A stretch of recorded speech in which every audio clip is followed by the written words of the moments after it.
but some people cut hair and others just cut excuses, bro. And like today's guest isn't just behind the chair. He's leading a whole shop. He's bartending on weekends. He's also a father, and he shows up every single time. He went from juggling jobs, creating a name in the city, and there's a huge secret that he's like hiding. And he was cutting up one of the biggest names in the streaming industry. You're good, bro. And I'm gonna let him tell you that just because I think it's fucking dope that before that person got that famous, he was cutting him up. But back to what I was saying, like if you're stuck in survival mode, still grinding, but wondering would it all pay off, this episode is going to challenge how you think, how you move, and how serious you are about what you want and what you say what you want. You know, so welcome back to the Built for More podcast. I am your host, Barber Paco, and this podcast highlights real builders, not just barbers. So before you freak out on me and click off, this is not just a regular barber podcast, because today's guest is someone who embodies that with this platform, and he's using his current situation as fuel, not just a finish line. Out in Visalia, California, he owns a barbershop called Urban Styles Barbershop, cuts full time and bartends on weekends, and he's worked alongside one of my first mentors, and he's grown from a hustler into a builder, and now into a leader. We're going to talk about the journey, what it really looked like in the beginning, the nights and no one sees, the mindset behind the chair, and the pressure that everyone wants to avoid.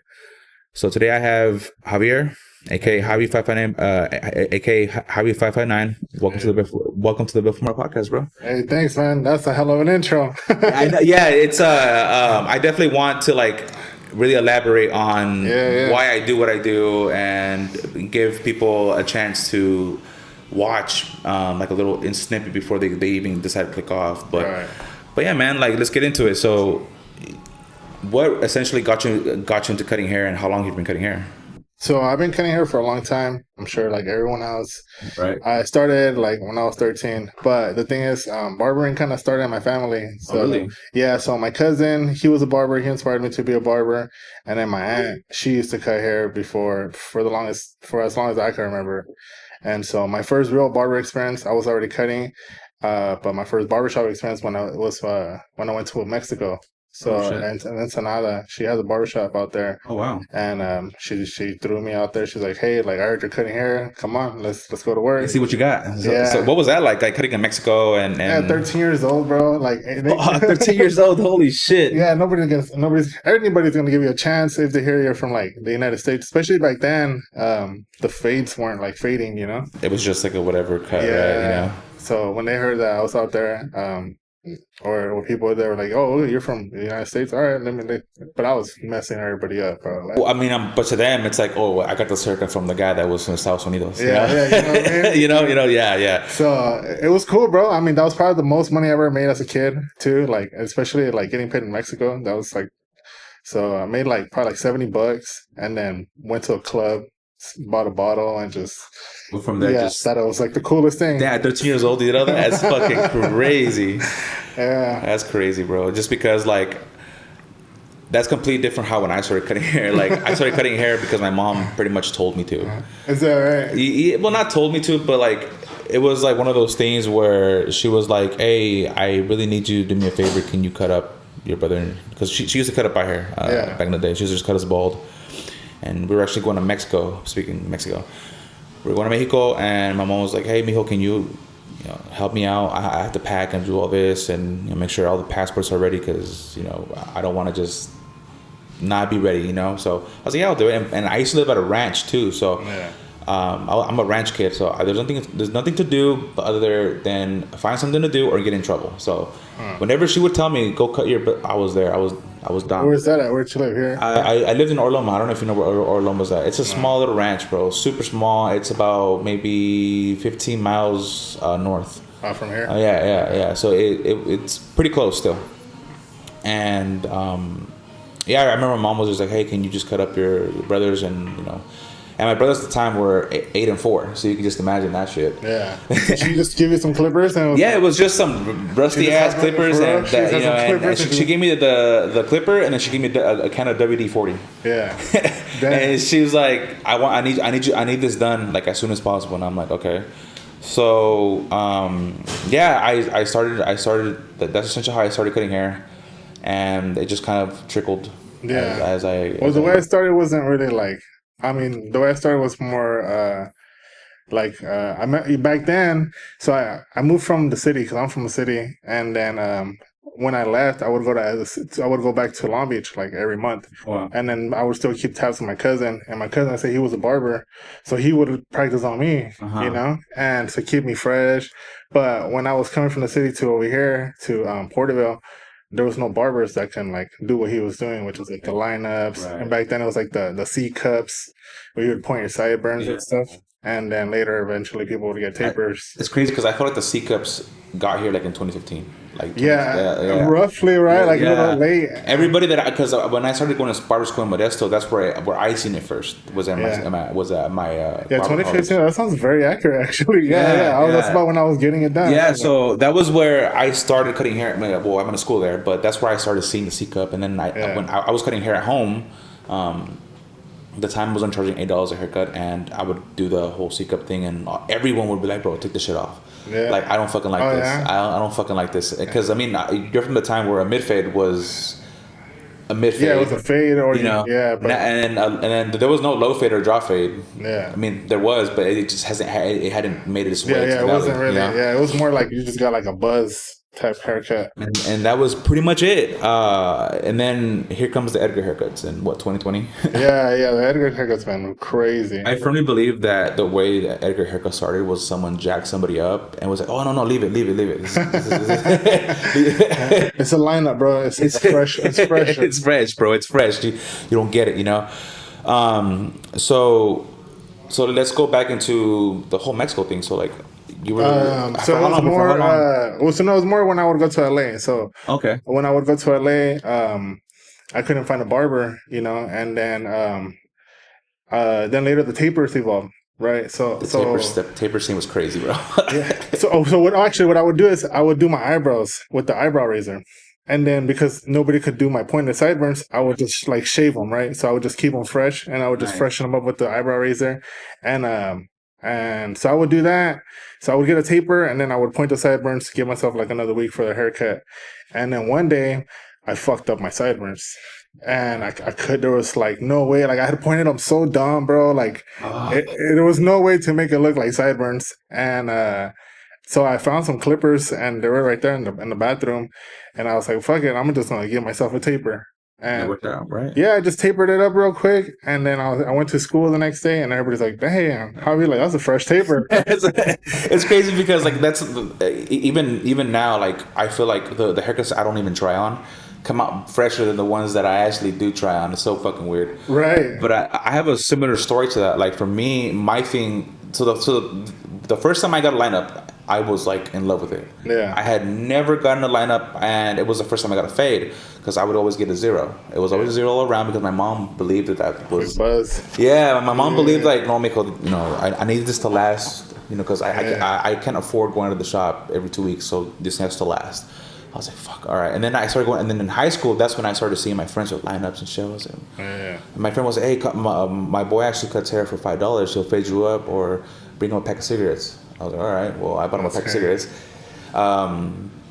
And he gave me my first lineup, bro, and I literally fell in love with that shit. I was like, bro, what the like? It literally changed my face, bro. Like, I literally was like, yo, tomorrow I'm about to get all fresh, you know. fresh. So the story that relates to when you fucked up your sideburn was, I tried to get myself a lineup. Yeah. And that shit was not pretty, bro. Like Yeah. I remember, I was like, well, I'm gonna grab the peanuts. I had peanuts back then, and I'm gonna get myself a lineup. I'm gonna look fresh for tomorrow, you know. Cool. The you know? peanut, yeah. Fuck, bro. I remember I took that thing and I was like, oh, this is fresh. I'm just getting higher. And then I was like, and then when I put my head up, I was like, oh, yeah, that's. I guess I went back to a zero. Yeah, you had to just buzz that. Yeah, I mean, I was already used to a zero, so I was like, whatever, fine, whatever, you know. Yeah. But yeah, no. So I definitely feel like a lot of barbers now have it hella easy. Would you agree? As far as like they don't have peanuts. They have like your clippers. Or, Yeah, the good. because that was Yeah, my first clipper, the yeah, peanut. yeah. I had the peanut, Yeah. and then I had the wall Walmart. And I think you know what happened with you was you had the peanut so small, bro, that it just never got straight. You Yeah, know, yeah, it dude, never got yeah, straight. and it never got straight. So then I just kept on going up and up and up. Yeah, And what was funny about that too is like I would do a clipper zero, so yeah. that's already like bald. But then I did the trimmer zero, and that was even bald. And I was like, yo, Oh yeah, you had to buzz you the can whole see thing. my scalp, dog. That's Like, oh my fucking gosh, bro. Damn, had to start over. Yeah, so that was that. So me personally, I definitely feel like barbers nowadays have it very easy. Yeah. Because there's so much education now that you Yeah, can like yeah. literally you can literally book a one-on-one with anybody that's like doing Yeah, numbers. it's a lot of knowledge out there for sure. There's a lot of more resources. I feel like they got it like as far as the clippers though. Like when I started, it was corded. It was like everything was corded. So that I still use corded clippers, and there was a youngster that used to work here at my shop, and he was like, "What the fuck is that?" And I'm like, "Dude, you've never seen a corded senior before? Like these are they actually. I mean, for me personally, for me, I feel like they actually cut better. yeah. Like, Well, I mean, there's nothing like the true power bro. I mean, from the wall. I mean, what do you think that? I mean, for me, I think that the wall, my wall, the corded one cuts better for that bottom line. I don't know what it is. I mean, I don't know if you can. Agree. I don't have corded clippers no more. I have just one, and it's just my wall senior, and that I can't let it go. I just can't. I can't. You gotta get the senior wireless, bro. The wireless. I have the wall vapors, and to me, it's very similar. And then for me, anything like Stylecraft, anything Babylist, they all have the same face. I like the wall, bro. The wall wireless are really good clippers. Okay. Yeah, like that's kind of like the Magic Clip, and like I mean, those are just built to last clippers, you know. So, like, before we move on to the next section, what is like one good clipper that you can recommend to a starting barber? Well, now, bro, because I was so caught up with like, nah, I don't care about new clippers because they all would like, I don't know. I was just being like an old head. I feel like, but I just got the Ghost too, and nice. those are real nice clippers, bro. Yeah, I have those real too. Quiet, the clean, the crunch. You know, they put, on my Ghost, I put the Echo Blade. I don't know if you ever used Echo Blade before. Nah, which that's just stupid loud. Like the crunch is ridiculous. Yeah. So which one's the Echo Blade though? It's the so if you look it up on Stylecraft, they have a clipper called the Saber 2, and the Saber 2 comes with the Echo Blade. Yeah, bro, the Echo Blade is nuts, bro. Really? Yeah, it's like, compatible with the Ghost. Yeah, it's compatible with the Ghost. Yeah, and it's $60 for the blade, which is crazy. Yeah, I've done some stuff like that, like put like new blades on my other clippers because I truly think it's really the blade that cuts good, not the clipper so much. Yeah, I agree. I definitely feel like Masters and Andis cuts way different than like, I mean, I don't know, have you ever? Yeah. They cut way different. Everyone that I've known that tried a Master, they do not like it. Yeah. Do you use the Masters? Oh, I love the Masters, bro. Yeah. I used to use the Masters. Because I started with fast feeds. Yeah. That's what I essentially started with. You know? Yeah, the Master, well, my time, the Masters was like the top pinnacle of the Yeah, you got Masters the that liners. Yeah. The T-liners, they were like, it was everywhere. Yeah, I actually love the detailers before I went to the outliners, you know. But but going back to what I was saying, like I definitely feel like barbers have it very easy today, and it's a good time to be a barber. Very, very good time. Yeah, I firmly believe that there has never been a good time to make good money as being a barber, because nowadays starting price is what, $40. Yeah, is that the baseline? Where I'm at, the baseline is probably like 25, 30. 25. Okay. There, but everybody's trying to like race to the bottom out there. Like I don't know, it's kind of like everyone's trying to have some kind of special, and it's like it's so like weird, bro. Yeah. For me, like I mean, so recently, I had a guest on, and he's developing an app called Style Pass, and with that being said, he's trying to work with barbers that are open to having subscription-based services. So let's say, for example, you charge $40, you take off $5 off each service, and then that person pays you up front every single month for those haircuts. I used to do something like that. Like, you know how I think that's going viral right now? I seen that. Okay? Yeah, I seen that. So I was doing $120 for a month for 4 haircuts. 4 haircuts a week. So that was, how much was that? I was like $30, and I was like, that's cool, because chances are, bro, like my clients every 2 weeks, So if Not you, everyone's gonna do it. Yeah, yeah, and so it's cool to have some money up front. It's really cool. I'm not gonna lie to you. yeah, I had some guys too that pay me up to like, or even sometimes Black Friday, I would do like pay me for the first 3 months. So I would be like 400 for so 3 months. when I went up to 75 for a haircut, prior to going up to 75, what I did was if you wanted to get charged $50 still, I would charge you $50 for every single haircut, but you would have to pay me up front those haircuts. I think like maybe like 6 people did it. Oh, that's cool. So I had a month, a 1 month package, and then I had a 3 month and a 6 month. Everyone took the 6 month. Yeah. Literally every single one of them took The only thing I didn't like about that was, which I like better about this, because I had one guy who he tried both. I did 10 haircuts for $300, Okay. and then I did $100 a month with this guy, and with the $100 a month, he won't show up, and he didn't really care. Like, Well, I mean that's cool because you already got paid for those haircuts. right? Yeah, So in yeah. theory, you can get paid more if they don't show up than Because if you have yeah. to redeem every haircut. Yeah. So that's I definitely feel like I can see that happening in the future. Because why not? I mean, if you can get paid up front, because not I Yeah, can see for that's now. everything's front loaded. Yeah, not everyone's gonna do it, and it's cool to have some money up front. Because again, like I said before, not everyone's gonna do it, and you'll have a solid amount of cash up Yeah, front. that's why I like it around Black Friday, bro. Because you're front loading your business right before the holidays, and then it's like I do like 5 spots, so just keep it very limited. Yeah. 3 spots maybe, and then that way if it's That way, it's like creates not. scarcity. Yeah. That way, not everyone rushes to get that, right? So, but I really want to like elaborate on like what it takes to actually build a barber business, because like how we're talking about earlier, like not barbers don't treat it like a business. Yeah, no, it's definitely the competition is it's non-existent. When Yeah. nobody wants to try. No, exactly. Everybody is how you said. Everyone is running towards the bottom. Everyone's like, Yeah, everyone's at the race to the bottom to be the cheapest, bro. which is crazy to me. Yeah. It's crazy to me. Which is like for example, like I'm gonna use myself as an example. I charge high ticket, so to me, it's like yes, I have a gaps in my schedule some weeks, but I make, if not a little bit more than the barbers that are busy doing 70 haircuts a day. And I definitely feel like when you take yourself serious, you can produce better work. Right. You know what I mean? You could definitely produce better work. And the mind shift that I had to tell myself was like, look, dude, like if you want people to pay this, you literally have to rebrand everything. You can't just come. You literally cannot come to work with chanclas. Yeah. You can't come to work with sweats. You can't come to work smelling like weed, because I think that's a huge problem with barbers is that they come to work smelling like weed, which is not smoking weed is not a problem. I think it's how you manage it, right? Right.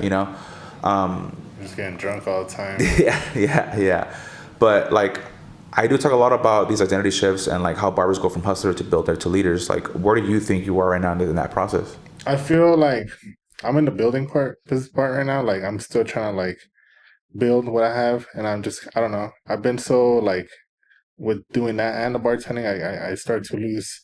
I spread myself out thin, and I feel like I'm starting to realize that. So now I'm more like in a position where I'm like, okay, I need to finish what I have here, and kind of keep building like what I have. Yeah, I feel like I have that same problem when it comes to building, because I have the podcast, I have the coaching business, I have the barbershop, I have my barber business, and then I have other things that I'm working on in the background. So I'm learning how to delegate these things. Yeah. And I'm learning that you build up to make more to buy your time back.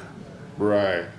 Buying your time back is huge as a barber, bro. Yeah, like you have and a I son, think that's right? always been like my biggest flex too, is the time. Like being a barber, like you have the time. I mean, if you really want to, you can fuck off all you want. But what's that gonna do? Yeah, what is that gonna do for you? Sure. Nothing's really gonna like change if you don't. Yeah.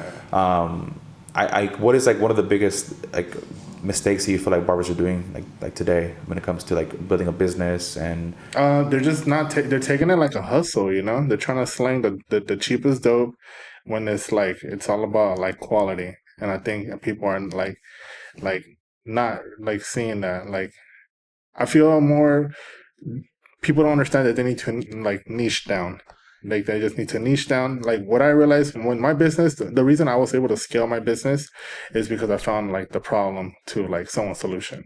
And what I realized was like a lot of people don't know how to cut with scissors.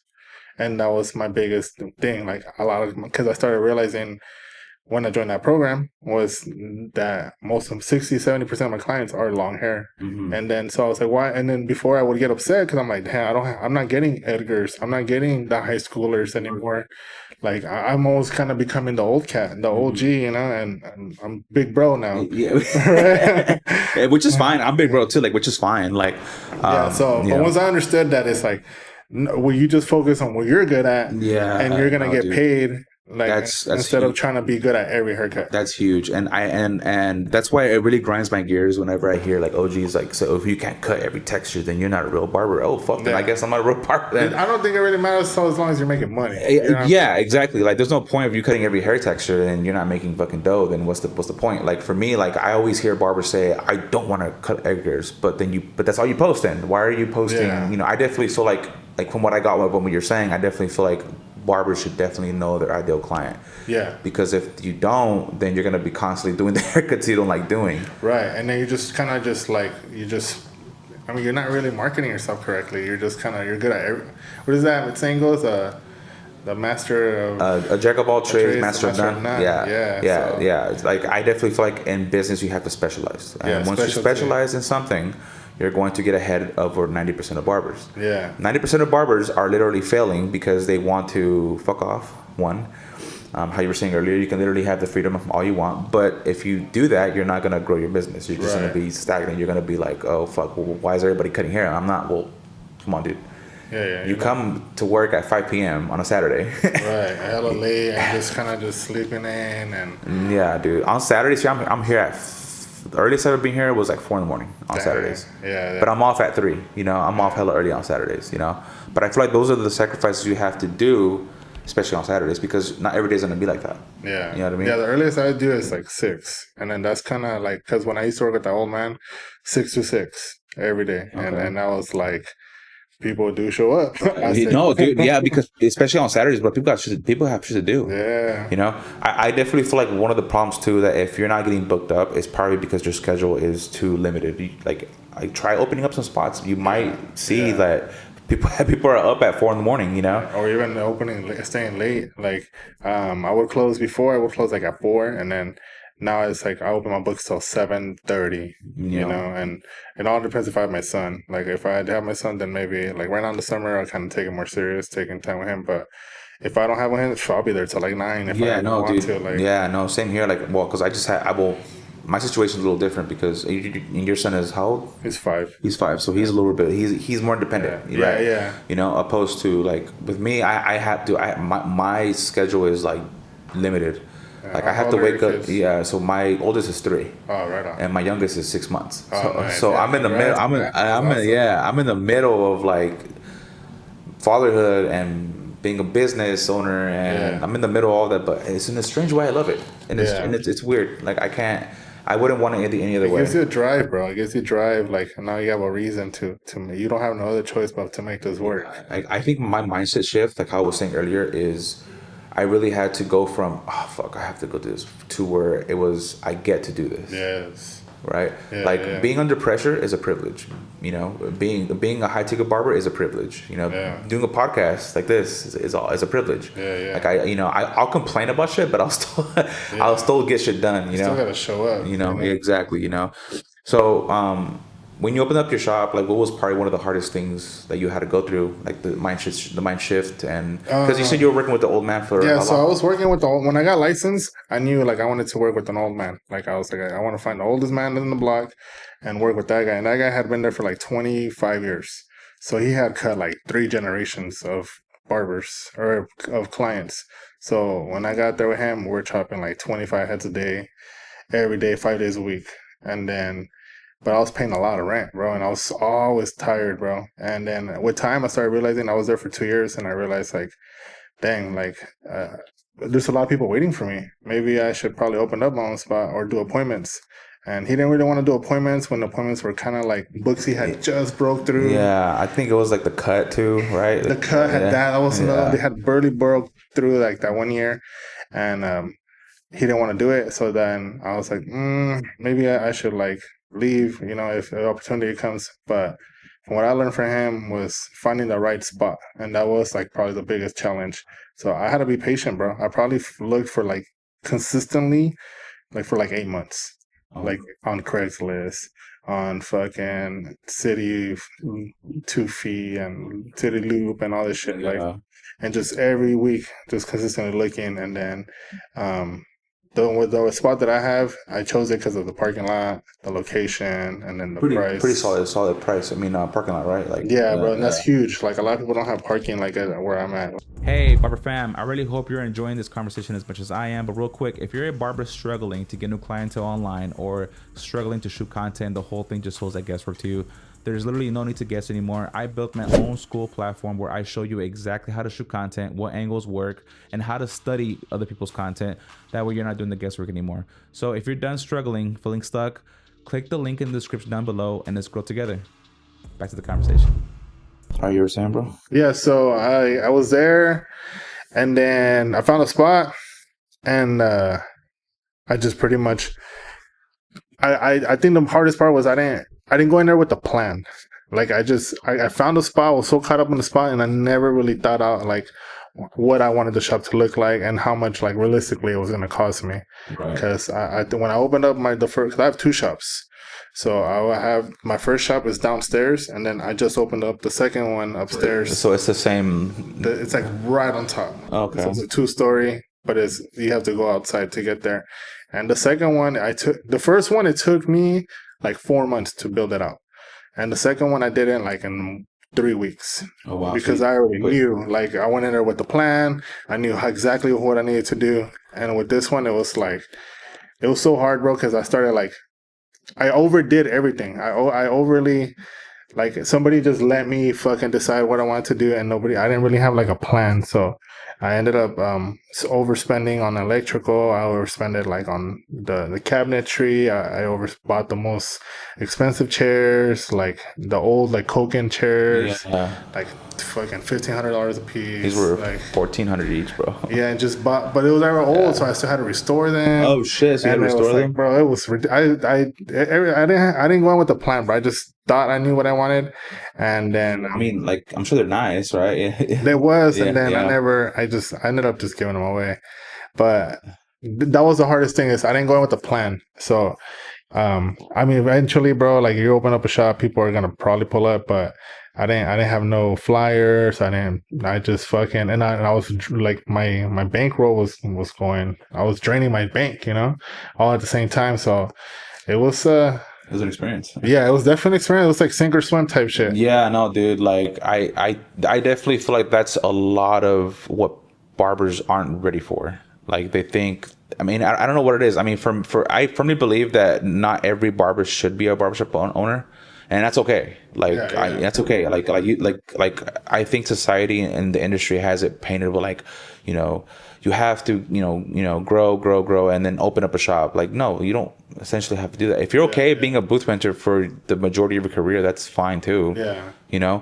For sure. I think, and sometimes I look back at it, I wish if that old man would have let me take appointments, I probably would have been there. I would have probably stayed, And I think I should have, because he had the clientele. Like, there was no reason for me to leave. The clientele, and then he also had the space, and then fuck, dude, like now that I'm a shop owner, I know what it takes. I know, bro. It's not for the weak. It's not for the weak. It definitely broke me before it's still breaking me. It's still breaking me in a good way. Like I asked for this. I'm not putting it on nobody else. Like I'm the one that said I wanted to do this. There's a specific person that I want to become, and I definitely feel like this is what I asked for, right?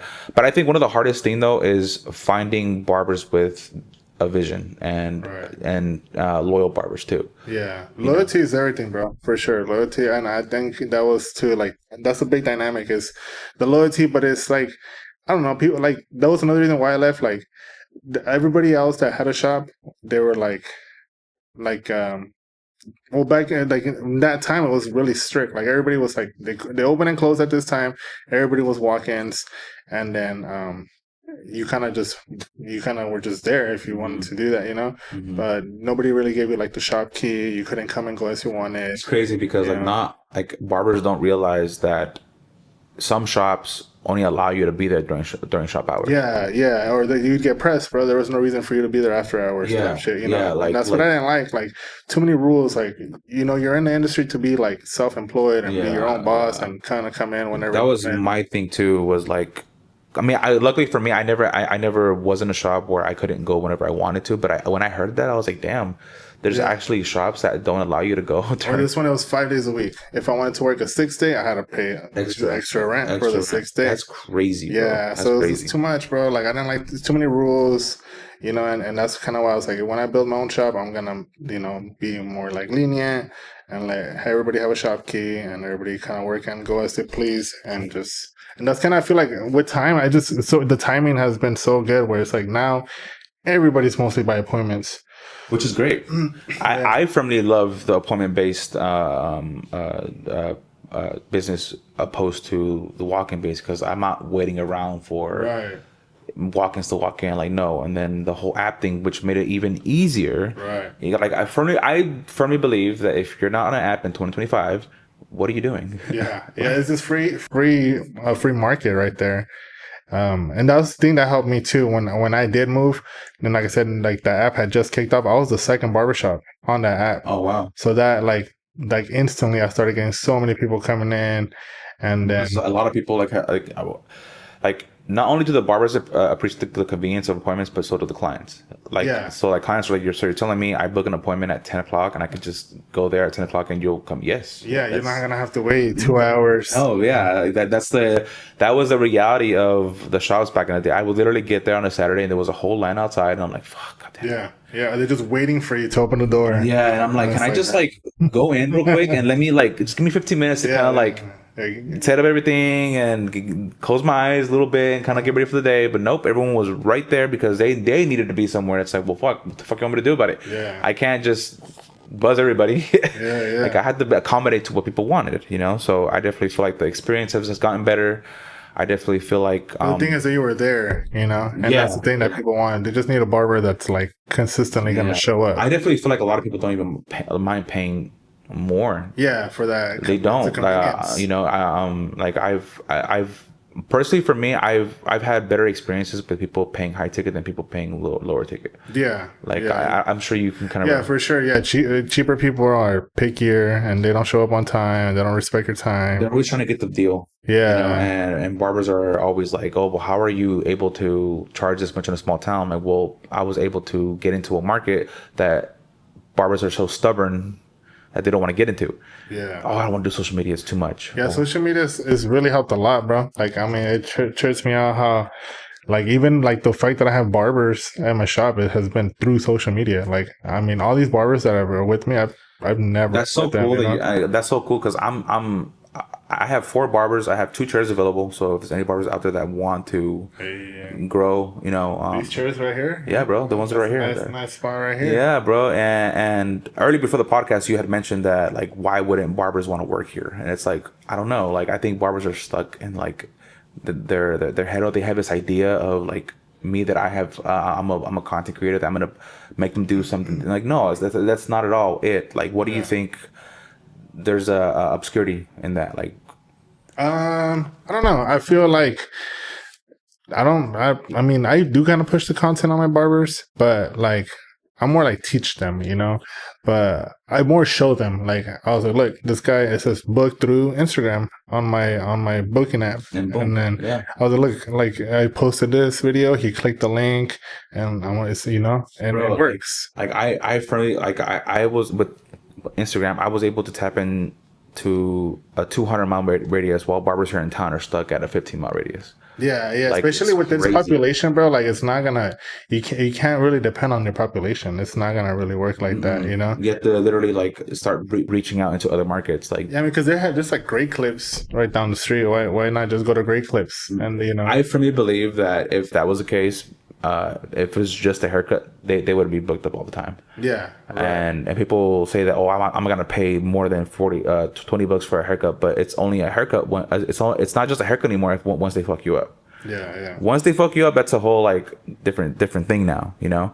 So like you said, you added a second story to your shop. So like that's pressure, bro. Like, and that's a growth as well. Like, what more of a responsibility did that come with? Just double the responsibility. Everything. Like, bro, I be going to the store. I gotta get double of everything now, and double, lollipops, double this, double that, water, double everything. It just everything doubles up. It's not even really like it's just more pressure now. There's more stuff. But where I'm at, there's a barber school right there in Visalia. Okay, and so they're like, bro, I think they haven't opened for like a year, maybe almost 2. And they have over 100 people graduating from. So there's barbers coming out. In and out. Like crazy all through the valley now. So that's kind of what pushed me to be like, we'll start, instead of tripping on the competition, I might as well house them. Yeah, that's to me, it's like there's plenty of people to go around. Right. Like there's plenty of people to go around. Everyone's moving out here, bro. Everyone's coming out here. It's cheaper out here. And I mean, a lot of my clients that I'm getting now that are paying the higher tickets, people that are coming from out of town, like San Francisco and LA, and like they're just used to those prices. Yeah, they're used to it. Exactly, bro. So like, I definitely feel like most barbers are being held back by their mindset when it comes to like getting people from other cities and stuff. Oh, people aren't going to drive. Yes, yeah. They will. Yeah. Like they will. Like would you say that would be a thing that barbers getting? Yeah. A lot of people like they think location is everything. Like it's not, bro. Like even where I'm at, bro, I'm very tucked in. Like, and I'm in the center of town, but I'm still tucked in. Like I'm right on the strip, but then you drive so fast, you're gonna miss it. Yeah, right? Yeah. So a lot of people think like you have to be in a certain neighborhood or on a certain street, but in reality, it doesn't really matter. So as long as you're marketing yourself, that's 100% correct. As long as you're marketing yourself, even marketing like the location, but it's more of just like constantly like putting out content and really like showing them like what your specialty is. It just it goes back to how full circle we were saying you have to know your ideal client. Like, what do you want to do? Like, do you want to do beards? Cool. Do you want to do lineups? Post that. Cool. Do you want to do Edgar's? Dude, post all your Edgar haircuts like every single day. I think like right now, bro, I feel like I'm probably not the most expensive haircut, but I'm up there as far as like haircut and haircut with shave. And like that alone has like, bro, like it's kind of weird how I'm like the most expensive one and people are paying that. Like people are actually paying and then they're giving me like $20 tips where it's like, it's crazy. I used to just get paid $10 at one point. So like, how do you coach your team when they say, oh, they won't pay that? Like, look, bro, like, do you struggle? I truly, like, I just talk to them, right? So, I don't know. I've gotten lucky, but the team that I have, they're good barbers, but I feel like they don't believe that, and I'm telling them like, bro, like you're a way better barber than I am. But the only difference is that I chose to charge 40, like, and you're charging 30, and which is like, dude, like you really have to believe in your own value before you even like decide. Like I think for me, one of the hardest things was when I went up on price was telling people it was $50, 50, bro. Yeah. But you have to literally say it with your fucking. Yeah. It's $100, bro. Yeah. $100. Yeah. Like you literally have to look them in the eyes and like literally believe that shit. Yeah. Because if you don't, then people are gonna be like, oh, why am I gonna pay you this if you don't even believe yourself? Right. You know what I mean? And that's the thing too. I like a lot of people. They're like I don't know if you follow Ivan Zoot. Right. I do. Yeah. We're in July, 7th. So it was just National Raise Your Haircut Price Day on July 1st. With Ivan Zoot created this whole fucking holiday. Right. And he just said, you do it, you don't announce it, and then you just say it with your chest. Like, it's this much. Like, price one. That Zoot guy, he's crazy though. He said he cut like 72 people in a day or something like that. Like, back in the day, I believe that, bro. I mean, I used to cut 25, 30 heads. I mean, to cut 50 a day. I think the most I ever did a day back in the day was at $25 a haircut was 40 haircuts a day. 40? Yeah. And that was what, back to school? Or? It was during back to school. Yeah. So mine was with that old man. It was 52 haircuts. 52 haircuts at $10 a cut. I freak out over 8 now.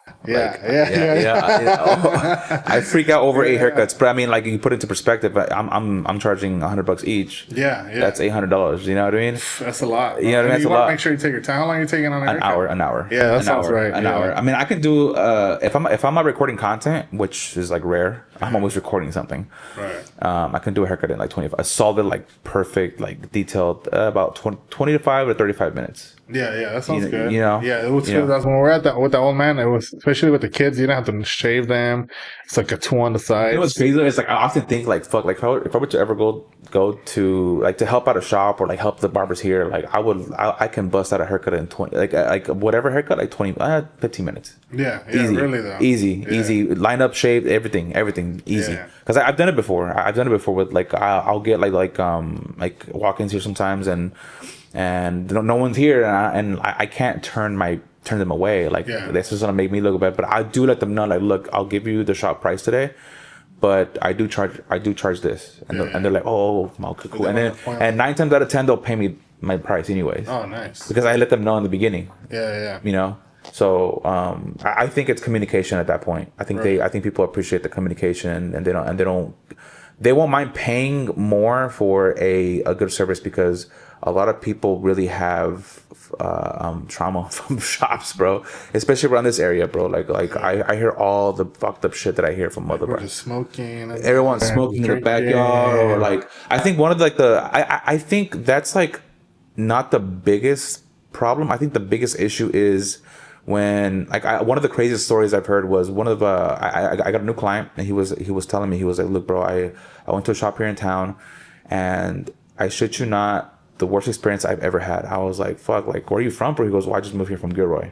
And literally the worst experience I've had was here in town. I'm like, well, what happened? He's like, well, I was getting my haircut, right? And literally mid haircut, he leaves, and I thought he was gonna go into his car and come back. I kept on looking at my watch, bro. 25 minutes passed. No. 45 minutes passed. He's like, bro, this fucking jackass comes back with the Dutch Bros cup in his hand.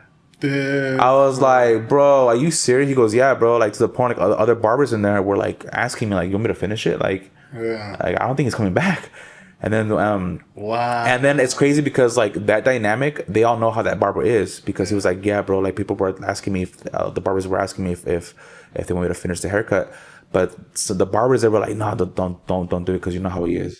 Like he's gonna get mad. Don't do it. Yeah. It's like, well, at that point, bro, like, what the fuck? Like, that's the thing. That's the thing about, like, I don't think people understand, like, when people book or even are like in your chairs, it's their time, bro. And that's why people are willing to pay extra, because people value their time, and so it's all respecting, really. It's just respecting people's time. Yeah, definitely. And then they'll respect your time too. Yeah, I think like your haircuts have to be good enough, but I think the experience matters more. Yeah, but if you can do a fucking perfect haircut on top of the experience, you're gonna win, bro. Right, you're gonna fucking win, and you can charge top dollar for that, you know. Yeah, and it's simple as a part of like the experience. Just showing up early, it's already gets like, you. I think the simplest things. I think for me too, like one of the biggest things for me too was whenever I'm doing content, like I'll get so caught up in the haircut, doing content, doing a video, that I'm like, oh shit, I got like 15 minutes left before my next one comes in. I'll get my phone, like, hey, my bad, I'm actually a little behind. Like, don't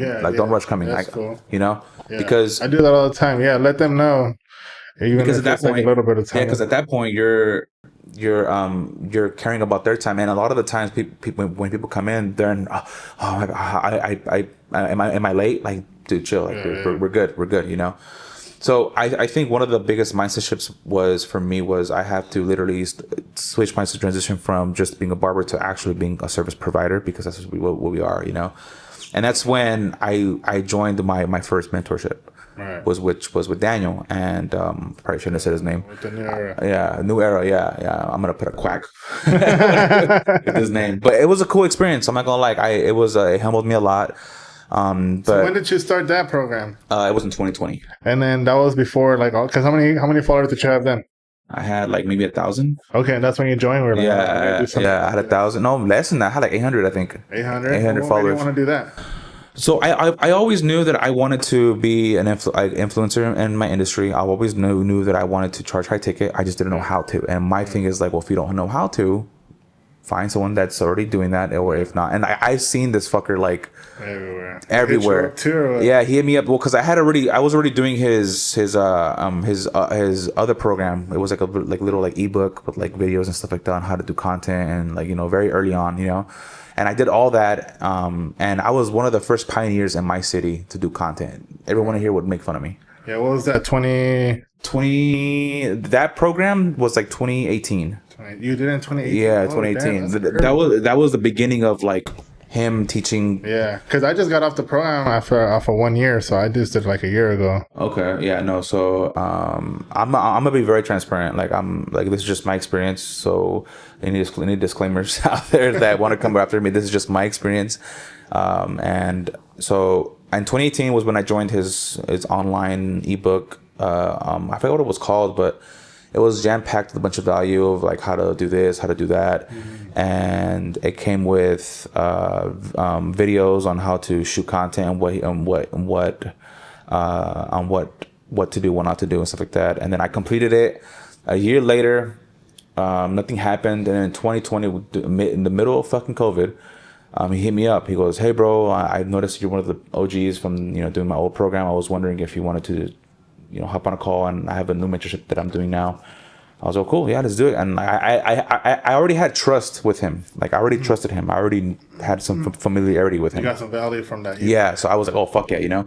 And I was a little starstruck because he had messaged me like personally. That's crazy. Yeah, I was low key starstruck too. Yeah, and I think that's kind of where, like, yeah, because he had so much clout. Yeah, you know. So at the time, he only had 100K followers at the time. And I remember we got on the call, and he was explaining to me and just unpacking my problem with, you know, what I wanted to do and stuff like that. And he said, "Oh, well, you're a good fit. You know, I have this much room at my mentorship. I was wondering if you wanted to join us, and it'd be this much." It was $4,800. Yeah. And at the time, that's all I had in my bank account. Damn. I had on the dot $4,800. That's crazy. And in my head, I'm like, "Is this a sign? Like, should I just do it? Wow. Should I just do it?" And I was, and he's like, "Take 5 minutes." And I was like, "I don't need 5 minutes. I'm doing this." He goes, Wow. "Really?" He goes, "Yeah, I'm doing this."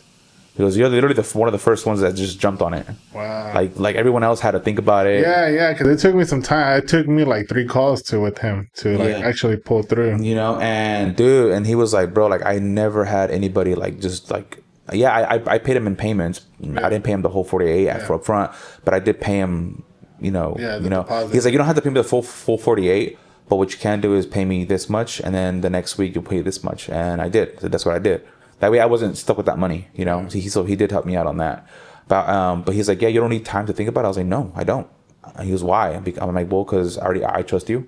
I have some familiarity with you. Like I know what I'm getting from this." Yeah. And I'm ready to work. Let's fucking go. Let's do this shit. So what happened? You joined the program, and then the best thing I ever did was joining that program. Hell yeah. It was the best thing I ever did. Because he corrected literally every mistake I was doing. Yeah. At first it wasn't as blunt. Were you already doing content? I was already doing content already, yeah, but it wasn't nowhere as good as what I'm doing now. Just throwing shit. I was just throwing shit at the wall and hoping it sticks. Yeah. You know, now I know what to post and how to post it and how to make people think and how to piss people off. That's essentially what you have to do, unfortunately. So, the first 3 years were like wonderful. It was great. Like, you had a mentorship for 3 years? Well, so the longest, I had lifetime access. Oh shit! I had lifetime. So at the time was lifetime access. Yeah, mine was 1 year. And we had so what happened? You as soon as you got in, what was it like?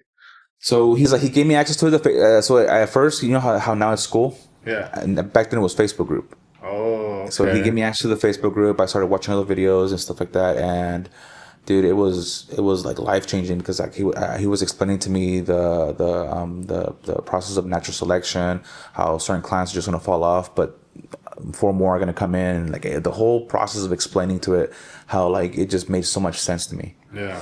All the videos I would post, like, but you didn't have like a coach. No, it was just him. Oh, he was the coach. He was the coach. It was just him. It was just him. He had no coaches at the time. He was doing. He was the calls were in his kitchen. But you were doing meetings or like, how often? How many? It was meetings? It was 2 a week. 2 a week. It was Wednesdays and Sundays. Dang. And this was when that's so cool. Dude, this was before Way before Nigel and Steady Be Cutting, the Chinito, him. It was way before him. It was before Tough.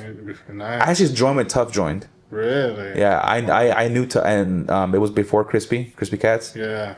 It was before all those fools. Yeah, because Crispy was one of the ones too that kind of motivated me to join. But when I joined, it was a meeting every day except Fridays or Friday and Saturday, and then he only comes on Sunday, and then that's right. But you had coaches. When I got in there, I had a coach for the first 90 days. Who was your coach? My coach was Zay Pressure. Zay Pressure. Hey, shout out Zay Pressure. Zay Pressure. Yeah, he was dope, bro. I guess he was in his course too. Back then, bro, trip out. This fool would literally edit our videos. He would edit your videos? Yep. No. Yeah, he would edit our videos, bro. Fuck, you got a good ass deal, bro. So what he would do is he would have us upload it to the drive, Google Drive, all the videos. But it had to be organized though. It had to be organized. 1 video, 2 video, whatever, you know. Dude, and that's how he would access them. You know, he would access these things to the drive, and then he would literally put them on his. The calls weren't an hour; they were like 6 hours long. Sometimes. That's what I heard. He was saying they used to be like 2-3 hours long. There was one where that went up to almost 6 hours, bro. Wow. Yeah, fucking crazy. And just by him editing my videos, I would see the mistakes I was doing. Yeah. And that was a whole game changer. So much clarity. Dude, it was just so much clarity, bro. Yeah. He would fucking light me on fire. Like he would. This is. I think his favorite word was dog water or dog shit. Dog shit. Yeah. Dog shit. This is dog shit, Paco. What the fuck are you doing? Like this and that. At first he wasn't as like blunt. Like he was blunt, but he wasn't as like. Now, he's so fucking like, and that's what I like about it, bro. Because I feel like a lot of people don't want to take like. They just want, I don't know. And that's what I like about his part. He makes you think. You know what I mean? There's no, like, you can't have stupid questions there. Like, you have to really, definitely think and understand. It got to a point where, like me and him would bump heads. Yeah. You know, we would bump heads, and I would argue with him, and I would like tell him like no. Because he didn't like arguing, bro. Yeah. If you would argue with him, he would kick you out. Really? Yeah, he would kick you out. Damn. Yeah. And for me, I was like, okay, do I want to create an enemy here, or do I want to learn from one of the best that's ever done it? You know? Right. And even though, like, so as time went on, you know, so you were in it 3 years. I was in it for 4.5 years. Okay. 4.5 years, and then it was cool, and then things just started getting weird, bro. Like really, like toxic. If I'm being honest. Yeah. I started seeing less of him, you know, because now he had coaches and stuff like that, and which is cool. Whatever, you have to delegate at some point. Mm-hmm. I just feel like some of the coaches that he had, I just couldn't click with. You know, I just couldn't click with. I almost was one of the coaches actually. Really? He actually, yeah. But I tuned it down because I really wanted to learn more about the business and like that aspect. The coaching part of it. Yeah. No, the barbering side. Like I still wanted to make $20K a month, you know, and stuff like that. I'm still currently I want to get there. And but dude, like I was literally like the punching bag for a little while. Really? Yeah. I mean 3 years, 4 or 5 years, that's a long time, bro. It's just that camera. Hey, Barber fam, I really hope you're enjoying this conversation as much as I am. But real quick, if you're a barber struggling to get new clientele online or struggling to shoot content, the whole thing just feels like guesswork to you. There's literally no need to guess anymore. I built my own school platform where I show you exactly how to shoot content, what angles work, and how to study other people's content. That way you're not doing the guesswork anymore. So if you're done struggling, feeling stuck, click the link in the description down below and let's grow together. Back to the conversation. Like and I think that it wasn't that program wasn't for the weak. Fuck no, bro. It's not. And like I mean, no. I feel like a lot of people got because they didn't really know. Like a lot of people in the program when I joined, like maybe a couple broke out, you know, and I didn't even really break out. Well, it sucks because dude, like none of that's promised. Right? Yeah, it's no problem. But a year is not enough. A lifetime is too much. So a year is. But here's the thing: it starts to get a little dark. Yeah, it starts getting dark, right? So, and I'm gonna be very transparent, bro, because in 2023, that was when like things got real dark, right there with Daniel. With New Era. Yeah, New Era, bro. So, and I firmly believe when you're a coach, there's a fine line between breaking you down and bringing you back up, and then there's a fine line between disrespecting you, and expecting you to keep walking after that. Yeah. There's a very, very fine line. So, I had my first child in 2023, and my first year of fatherhood, bro. That's just hard, bro. Like I went Oh from yeah, it's life changing. it's life changing, bro. And people that don't have kids don't know. Right. They don't understand that, you know. And I'm not blaming anybody. It's just, you know, I love my kids. You know, my kids are my motivator now, you know. But I definitely was going through a hard time in 2023 because it was my first year, and I fell off hard, bro. Like I started For seeing content, you didn't start making yeah, content? yeah. Oh, I shit. mean, I didn't quit. I didn't stop making content, but dude, like I started seeing people that started after me pass me up, and that got to me. Oh shit. That got to me real bad, bro. Like real Yeah. bad. Like I started attaching my value.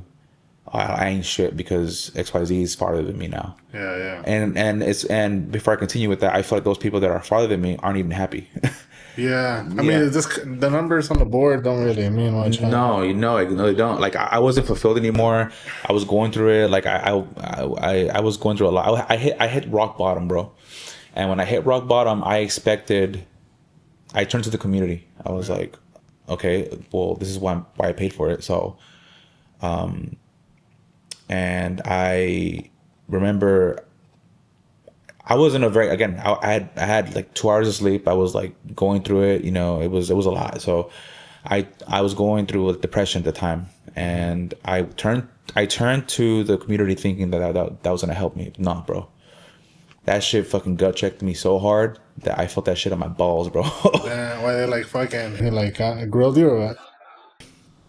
So I mean, the reason why I'm transparent is because again, like I said before, like there's a fine line between coaching you up and building you up and breaking you down to make you better, opposed to disrespecting you. Yeah. And I definitely felt that was a disrespect because Yeah. I mean, I would love your opinion on this. So I went on the school community and I posted that I was going to quit.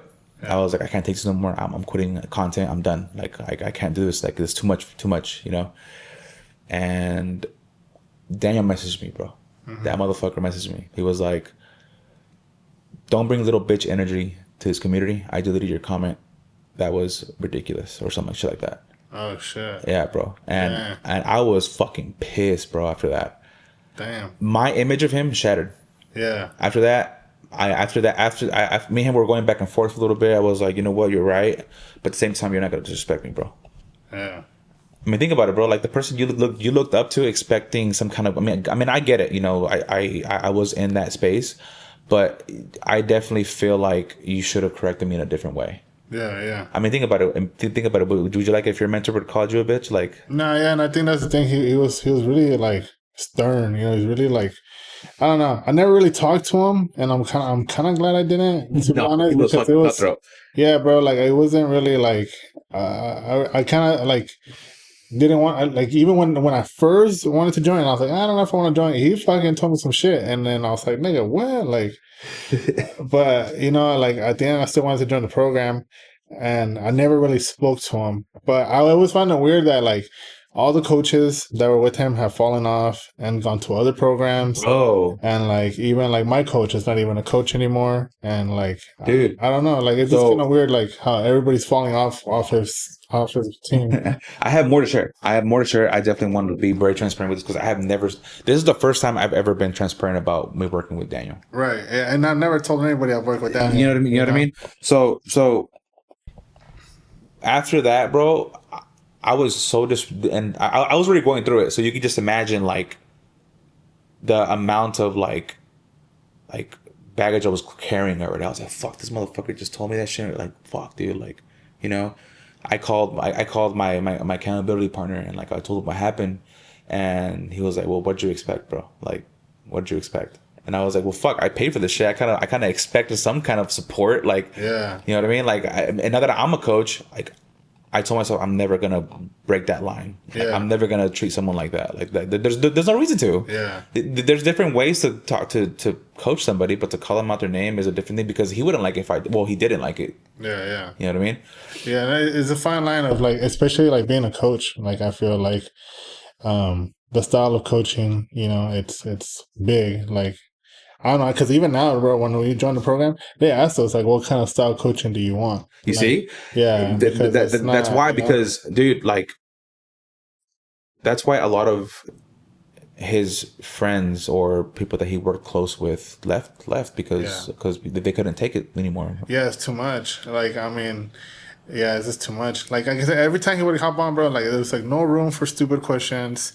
There's no room for no like nothing, bro. It was fucking very cutthroat, and I mean, it just it does. I don't know. I really don't care, you know, like whatever is happening with him, but I just find it weird that everybody's dropping. Everybody's dropping from the No, program. your gut is correct, bro. Yeah. And I know what's going on because everyone is doing their own thing now. Yeah. They've got what they could out of him because either they stayed or they didn't, and they went and did their own thing, and he doesn't like that shit. So Yeah. now, after that, I went to another mentorship. I joined another one. I joined Joel's. Joe's, which one's that one? You know Joe Thompson, Jay Yeah. Faded. Yeah. That one was cool. What was that one though? But what was his It's same thing. It was very similar to Daniel's, except his was more like free, like more like you can How like. much was that? His was how much did I pay? I think it was $6,000. I think. $6,000? Yeah. Damn, bro, you're crazy. I think it was $6,000, and For how long? lifetime. Lifetime. Lifetime. Yeah, lifetime. Okay. Lifetime. So I joined that one.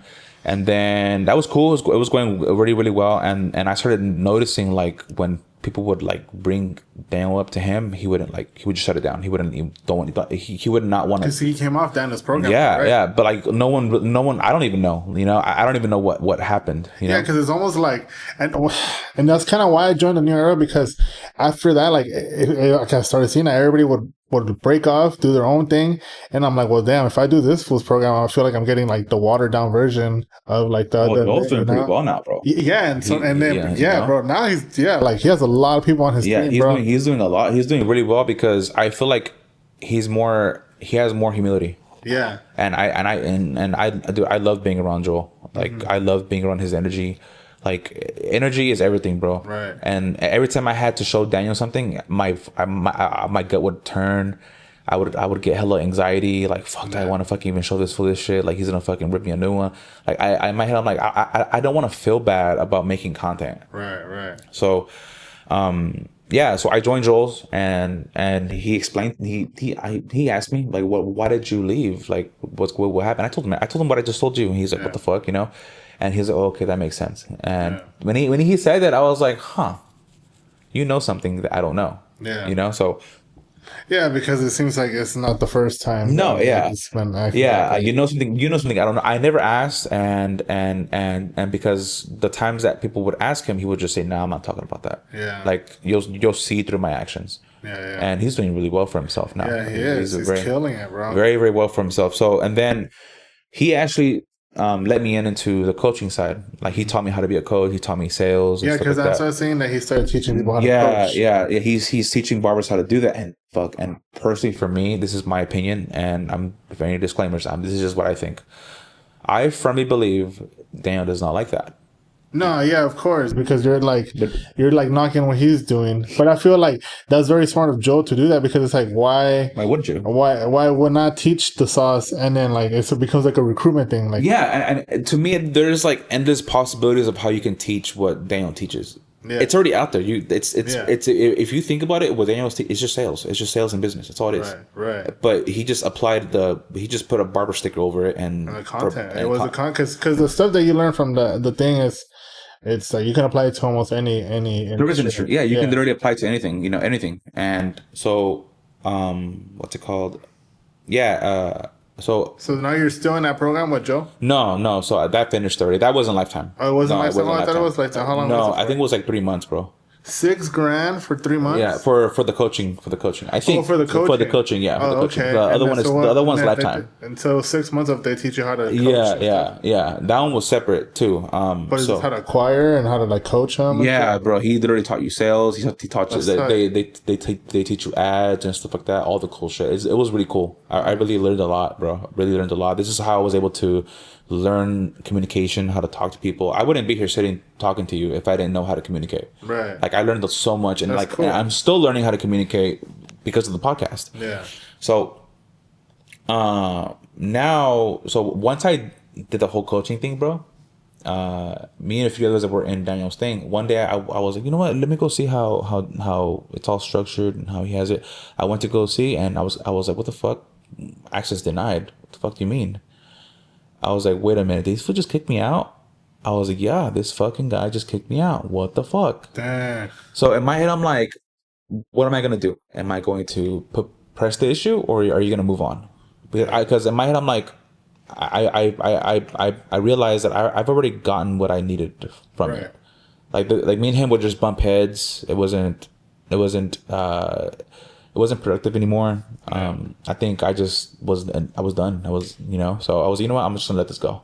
But just so people know, I did have lifetime access to that. Yeah, a lot of people. I had another guy from Oregon that he had lifetime access, and he was another reason why I wanted to join. Dr. Barber? No, he didn't even do it. He didn't even take it serious. And that's the thing, bro. You pay that much money and not take it serious. It's another thing.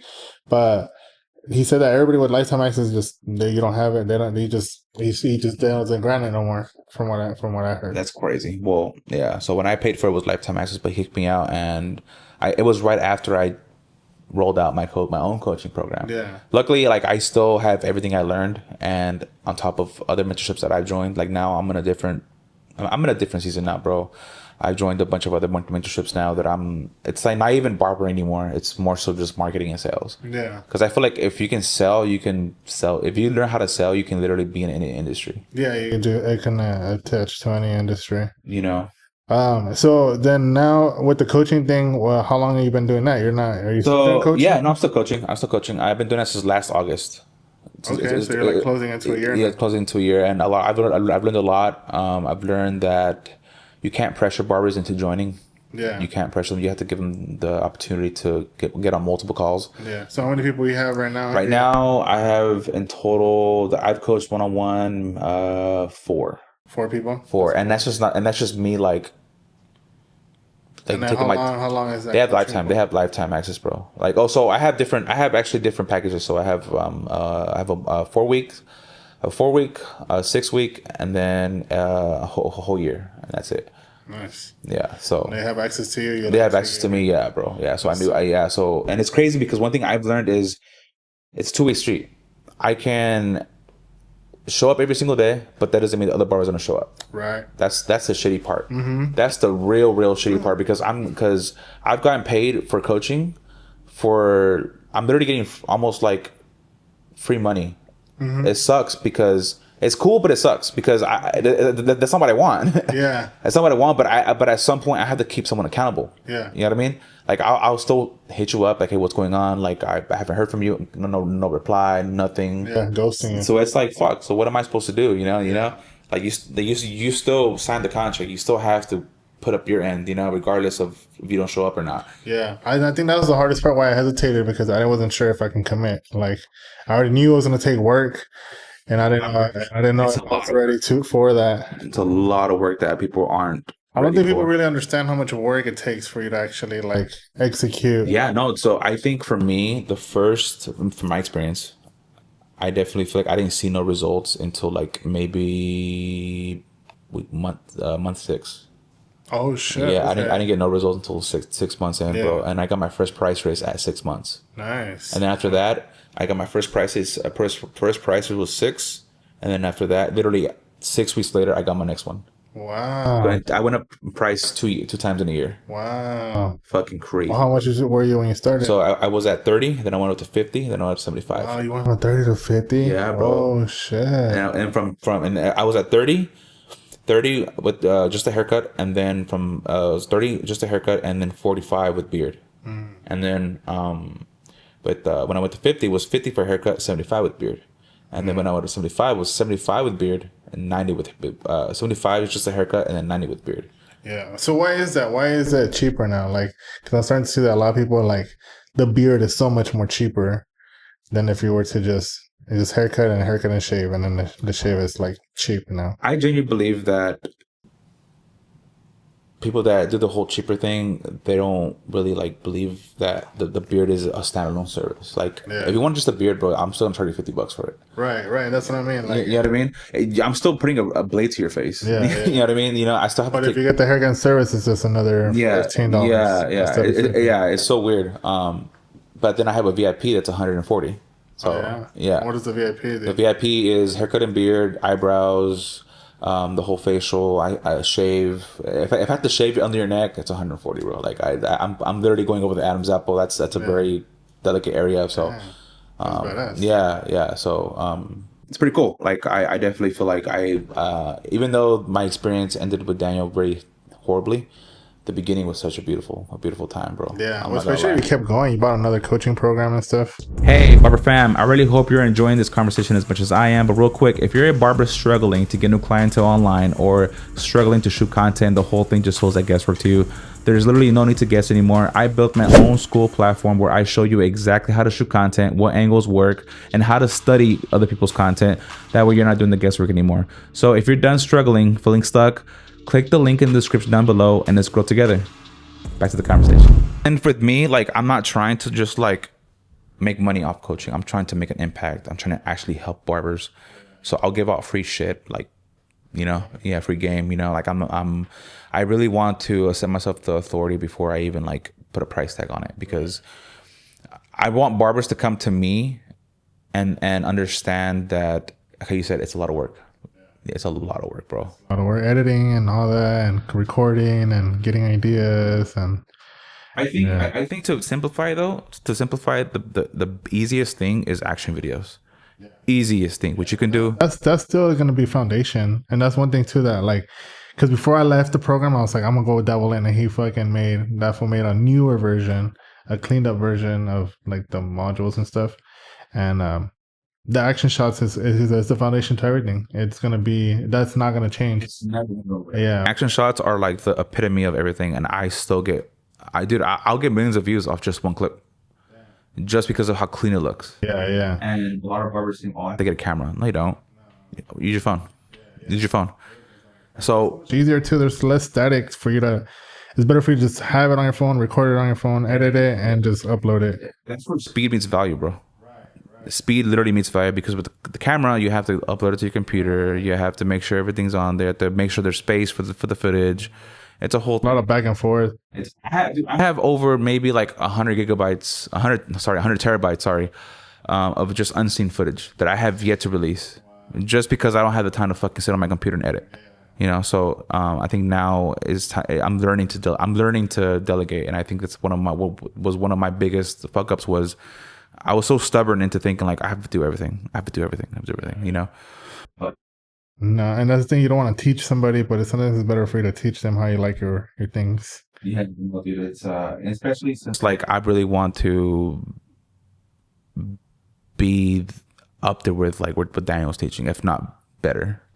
I firmly believe that I can be a better version of that. If he sees this, cool. Like, which I 100% doubt it. But like, I guess I never asked you, what was your experience like working? Mine was, again, it's like the execution part of the thing was the biggest thing. I didn't really think like how much work it was going to be, but when I got there, I got a coach. So it was Zay. Zay was my coach for 90 days, and so I would talk to Zay every day, and I would pretty much send him videos, and then we would have like a focal point. So as soon as I got there, it was like showcase, execute on show. Okay, now you know how to showcase. Okay, action shots. Okay, now you know the action shots. Now let's put them together, and then, or the 3-clip sequence, and then after that, put it together, and then later we started realizing like my videos were doing good, but my haircuts weren't to par. So then it was like, all right, let's go watch videos on how to do better haircuts, and it was just more tailored like to what I needed to focus on. But by the time I got to the end of it, I started doing videos, and then I started doing really well on the videos and stuff. But I feel like it was hard. I didn't stay consistent, bro. And I think that was the hardest part. Like, I actually tried, and then I felt bad because there was other people in the program too that they were definitely not like putting in the effort. And I'm like, bro, if you paid what I paid, like, why are you not doing it? I think it's very. I think the biggest problem in coaching is that there's no encouragement, bro. There's no actual like checking up on barbers and actually what are their mentals like, because bro, like outside of cutting hair, bro, the barbers go through a lot because everyone has personal lives. So I definitely think that's the biggest problem when it comes to coaching, is that it's not always about business. It's not always about just the content. It's like, how are you doing, bro? Like, how is your star player? Because you are the star player. Like, if you're not doing good, you're not going to execute. If you know what I mean, like, it's okay to take a day off, one day, and then jump on the horse again the next day, with a fresh mind, a fresh set of eyes.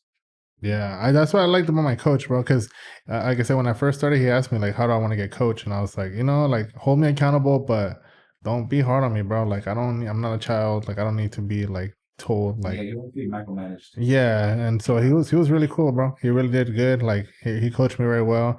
And sometimes if I wouldn't connect, like he would kind of be like, "Just let me know what's going on." And I'm like, "Look, bro, like me and my girl got into a fight because of this," and then he'd be like, "Hey, bro, like."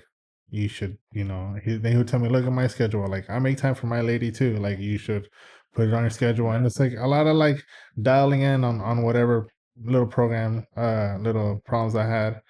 But he was good. I just felt like I just didn't take it serious, Wish you would have. Yeah, because at the end, by the time it was over, that's it. Like 1 year went by quick. Yeah.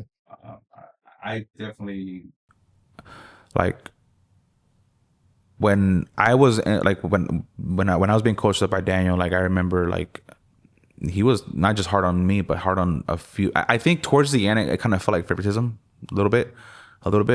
So that's another reason why I would like talk like back to him sometimes. Like, bro, I'm not gonna fucking do that. Like, why are you like, come on, dog? Like, why are you being this way with him and not with me? Like, what's going on here? Like, is there a reason why you don't fucking like what you don't like me because I'm not paying you the whole year again? Like, what's going on? So you know what I mean? It's not my fucking fault. You said fucking lifetime. So I remember I went to the first mastermind. Oh, did you? That's tight.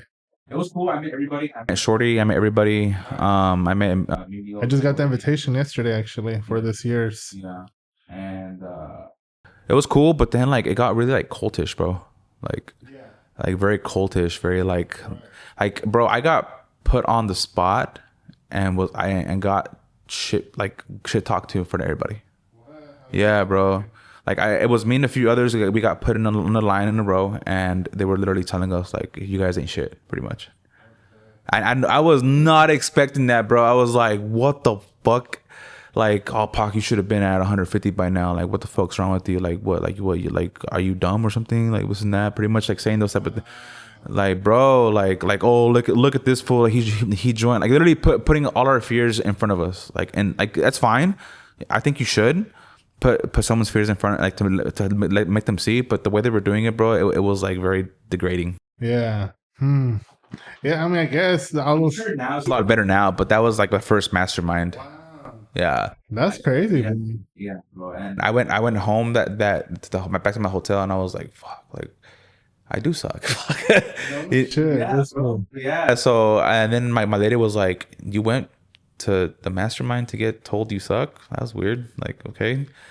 Like, oh yeah, I ain't shit. Yeah, I was like so like hung up on the fact that like, yeah, I ain't shit. I'm being a bitch because this and that. Yeah, bro. I was like, what the? And then my lady was like, no, stop that. Like, you're not what they're saying. Stop that. Like, you're literally like degrading yourself. Like, stop. Like, you're doing the most you can. Like, stop. Like that's already a cult, dude. Like, what's going on? Like, Yeah, especially all the guys that like the top dogs in that group and shit. And like just flaming me, bro. It was me and amongst other. It was just me. It was amongst other people. Like it was. We're all actually before we put it in a row, and we're just like, you should have been at this point. You should have been at this. You should have been at that. I'm like, fuck, dude. Like, is that really what this is? What I came for? Like, I came to. It's kind of like like I said, like it's just like it's kind of like they're just tough, bro. Like that fool and I'm sure it's tougher now. Yeah. So. they're just very stern. The whole thing was just very like cool, but I definitely feel like everyone has a way of learning, and that's not.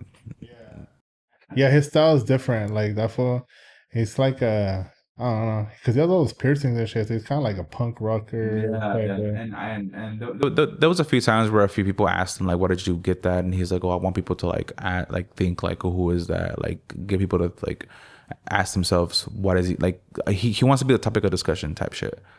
I feel like he gets off on that type of stuff. But again, if anyone's watching this and they're in that mentorship, this is just our experiences. This isn't like to degrade anybody else. That's a hell of a context of what you said. But then you were in it early on, bro. Like that's wild. The first 3 years were a beautiful time. The first 3 years were a nice, beautiful time because he was. Yeah, maybe he just felt salty because you weren't paying them the yearly, and he started charging everybody a yearly fee. But I think he was just trying to shove those people out that weren't paying the yearly fee anymore.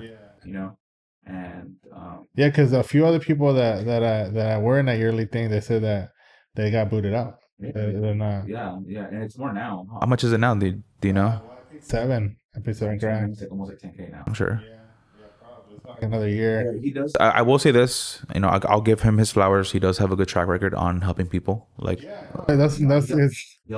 Aside from all the other stuff that I was saying, like he does have a good track record. He's Crispy Cats, Tough, Joel, South Bay Chris. Like all these fools are just like they all blew. Yeah. A lot of it's just like there's a lot of basics to it, bro. And then I think that was a lot of it. Like you were doing stuff, but until you're actually in the program and like you learn like every little aspect of it from the angles to the covers to like covers was one of the hardest things I had to learn, bro. But it's like so much goes into it that you don't, when you're doing content and you're not in this program, you feel like you don't know what you're doing. There's no direction, and like you think you know what you're doing, but until you get coached and you actually get like there's a variety of coaches now. Like there's like depending on your style. Like I know Sly, I don't know if you know who Sly Huncho is. Yeah, Sly Huncho, he does a little bit of that now. But like I'm not really trying to stay into like a barber's course anymore. Like I have different mentors now that are just business and marketing, stuff like that. And I recently joined a 6-day challenge with my mentor his name is Omar, and this dude taught me a lot, and he's the reason why like I wanted to get on YouTube and take YouTube serious. And I feel like YouTube is a very like good way to package your content and show what you have. And it's cool because like a lot of people see my podcast and they'll come in for a haircut. Oh, bro, I seen your podcast and you were talking about this. So, and that's pretty cool. I love that shit. Like, it's so cool. And that's so cool. I really cool. I really love all the support that I'm getting for just the podcast, all the doors that it's opening for me. Like these mics were a gift from I got these mics for a good deal from one of my clients. Like, oh, you're doing a podcast, bro? I have these mics if you want them. Like, bro, like I'm telling you, like this podcast is opening up a lot of doors and connections, and that's the reason why I wanted you here, because I want to connect with the industry, bro. Like I'm not just trying to just like, my thing is like I don't like people seeing my content and seeing my price point and then hearing what they hear from other people, especially in my town. They hear something from somebody else and then they believe that. It's like, no, that's not how I am. Those aren't the fucking facts. The facts are this. I am this way because of this, and this is what I believe in. And if you don't believe it, that's okay. We're all entitled to our own opinions. We're all entitled to believe in what we want to believe in. I believe that every barber should take their craft serious. Then they can charge high ticket, because if I can do it, why can't you? Right. And it's specializing. It just comes down to specializing in the industry, and that's one thing like that program taught me. It was like, I mean, in any industry, the 1%ers are the ones that are making the most money. So it's like the ones that are specializing in something. Yeah, I definitely feel like that now a lot of people don't like the high ticket scene. Like they think, oh, it's just a haircut. It's not just a haircut. It's not just a haircut. You're walking into someone's space. You're getting an experience from this person that took him time to curate it. I didn't just go up to high ticket from overnight. Just put that out there. It really, I think too, a lot of people, they feel that way just because the value's not there. Like they've had bad experiences, so they don't like, because the industry, come on, let's be real, bro. This industry is, it's the competition. It's there's so many people doing it, but they're not doing a good job at it. No. And I think that's why there's just a salty like taste of what a barber is and what a barbershop is, because the people that are in the industry are just not holding the torch. Yeah. So fucking it's setting the bar so high. It sucks to even think that, because I firmly believe that people attach value to whatever they pay for. Like there's a reason why you took your the mentorship serious. Like if you wouldn't have paid 6K and they would have given it to you for free, would you have taken it serious? Probably not. No, not at all. Yeah. Paid to pay attention. You literally pay to pay. That's literally what it means to invest in yourself. You're literally paying to pay attention. Like think about this. All that stuff. It's free on YouTube. You can find it on YouTube. But are you gonna go out and look for it? No. But I feel like, and that's, yeah, I see what you're saying. Because I was trying, like, and this is not like when you pay, bro, it's like you're going to value it more, right? Like, you're going to. One of my buddies told me this. He's like, I can give you a Lamborghini for free. You can drive it. You can take pictures with it. You can post it on the gram, get all the clout for it. But when it comes down to servicing it, putting brakes on it, washing it, and stuff like that, you're not going to value it. But if you pay for that Lamborghini, you're gonna drive that shit once a year. You can't even want to slam on the brakes. Yeah. So when things are given to you for free, there's really not much value attached to it. Opposed to, I mean, there is sentimental value depending on who gives it to you. But when you pay for something, that's when it's like, oh shit, I should probably take care of this. I should probably execute because I only have a year, XYZ, So. So when you charge more, you pay for more. People value it more. Yeah. But moving on though, like I definitely want to get into the challenge side of this podcast. Like, what's one belief you had to kill in order to grow your business? One belief you had to kill to grow your business. Like prior to joining the program, what is one belief that you feel like that was holding you back and you had to kill that off? I think just like the self-doubt, the self-doubt is like you don't think you're gonna make it, and like I don't know. Before I opened up my shop, was all I ever wanted was a barbershop. And before that, all I ever wanted to do was to be a barber. So it was just like when you're finally there, and then you're like, whoa, now what? What am I supposed to do from here? And I think that's a lot of barbers too. They become barbers, and then it's like, oh fuck, then what? Yeah, right, yeah. Of like, is this even gonna work? And really thinking if it's even for you, Yeah. A lot of the stuff as far as like the doubt goes, is this the industry that we're in, bro? Like we're in an industry where it's like it could be a great day and or you can just have no clients. Yeah. And so the unseen, it's not for everybody, bro. You have to really trust that it's gonna work. Believe and trust are very two things that I feel that go hand in hand. I definitely feel like that's what happened to me when I went up to $50. I was so fucking scared, bro. I was booked up solid for like 2 months when I went up. Before I went up to $50, I was solid. But when I went up to $50, I lost 40% of my clientele. And the way I knew that people were gonna fuck with me was I did a whole 2-week incubation period. I marked people with yellow, green, and red. People that were yellow were on the fence, paying me, a $5 tip or on the price. The greens were paying me already the new price, and the reds were just like, nah, here, bro, I can't afford that. And come to my surprise, when it came down to my price raise, all the greens stayed. And then the yellows went somewhere else, but then they got fucked up and they came back. So you were already kind of managing each client before you even went up on your price. Wow, that's pretty cool. So I give I would mark what cut they got, and then how much they paid, and every green client that I got to this day still comes to me. So that's how I knew that emotions lie to you, bro. Your self-doubt lies to you. Yeah. But when I started tracking metrics and shit, that's when things started fucking making more sense, because numbers aren't gonna lie to you, bro. You know what I mean? So I firmly believe that 2-week incubation period eased my self-doubt. It was so cool, bro. I firmly believe everybody should do that. Yeah. I've always thought about doing that, like how much they pay and their haircut, or even how many kids they have, if they're married, what do they do for work. Yeah, it's really cool to know if they're even going to come back. Because before, Reds didn't come back at all. Reds still are like, nah, I can't pay that, And they were already kind of barely even paying you they're already barely paying me, So yeah, so the yellows went somewhere else. They got fucked up and came back. The greens stayed loyal. Yeah, that's a big jump, bro. I mean, a lot of people, and that's the thing too.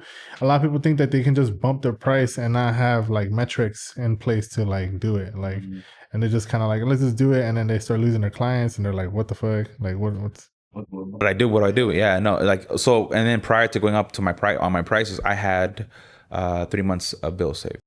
Damn, yeah, right. And that's what they teach in the program is 3 to 6 months, preferably 6 months. But you have 3 months, you should be fine. You should be fine. that was the cool part about that program, that like seeing people like when they were ready and how much the savings are. Everybody's situation is different. But one thing I really want to like elaborate on is if like barbers, if you're joining a program, take it serious. Take it fucking serious. Like show up. Don't just like say, oh, I'm working with so and so, and then think that's enough. Like no, that's not enough. I feel like a lot of barbers like join the program. Well, I'm in this program, so I'm entitled to this. Like no, you're not. And you still got to put in the work. So you still got to put in the work, you know. So what is something like that you've always wanted to ask? Because I know you've been following me for a while now. Like, what is something you've always wanted to ask? As far as like the like when you did the program thing, and then I saw you kind of like blow up, bro. Like I saw you on TikTok, and then that's kind of how like and then you were like close by, you know. Yeah. But like, dude, I'm not. There's a lot of clarity knowing that you did the program and stuff, and like, but it's like for me, it's like, how do you stay consistent? Like, how are you like consistently putting out content? Because even the level of content that you're putting out, bro, it's not like you're not throwing shit at the wall. You're putting high level pieces of content out. Yeah. So the best way I can answer that is I built a system.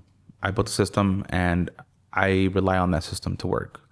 So like I have multiple videos that I know that are gonna hit regardless of the facts. You know, like for example, if I post this certain lineup clip, but from a different client, I know it's gonna give me some kind of traction every single time because I already have a proof of concept. Once you find a proof of concept, the content just gets fucking easy, bro. Once you already know what works. Once you know what works, you can just keep doing that over and what's cool about that is that no one can take it from you. Because that's like your shit. That's your shit. No one can take it from you. I see what you're saying. Cause, yeah, because you do have like where you like your one clip is only you lining them up. Yeah, like, and no one can recreate that clip. Like every barber has their own style of lining up. Every single barber has their own way of doing things, you know. So that's how I'm able to stay consistent. Is I found what works for me, and I do that shit over and over and over again. So how many content vehicles do you have right now? I have in total like maybe like 20. 20 content. Yeah. I can literally like pick one. I know this is gonna work. But so for me, it's like I have a formula. So it's 70% of stuff that I know works. I will post that, and then the 20% is iterations of the 70%. So it's stuff that is still the exact same. It's like the concepts. But I'll change the 3 clips, or I'll change the angle, whatever. And then 10% is stuff that I don't know that might just experimenting. Yeah. The podcast clips, that's my 10%. So whenever you see a podcast clip on my page, it's yeah. And you can't just try something for a week and then expect it to like no, you got to try this for at least 6 months, 6 to 8 months is a trial period for me. So you post every day? Every day. And sometimes I'll miss a day, but I have enough content. I post enough for me to like make up for it. So how many videos do you have right now in the chamber? In the chamber, fuck, dude. Already loaded and edited and everything. If I'm being honest with you, bro. If I'm being honest with you, I have in total. Like if you stop making content today. Making content today, I have over maybe 1,000 videos, bro, that I can pull from. Yeah. But how many pieces of content do you have finished, ready to go? Maybe like 100. For real? Yeah. Already edited. What? Yeah. So the way I do it, bro. What? Yeah, so the way I do it, bro, is whenever I finish a video, I'll make a carousel out of it, and then I also make 2 videos out of the same video. So what I mean by that is. So once I finish the video, I'll write it in there. I'll change the first 3 clips. That way I have a second video ready to go for the next 2. So the first 3 seconds, The thing is I will only repost recycle content is when I don't have anything to post. But you don't have 100 clips, so how the fuck not? Yeah, so it's like I can show you my phone. Like I can show you how I have everything organized. Like Edit it. When do you edit?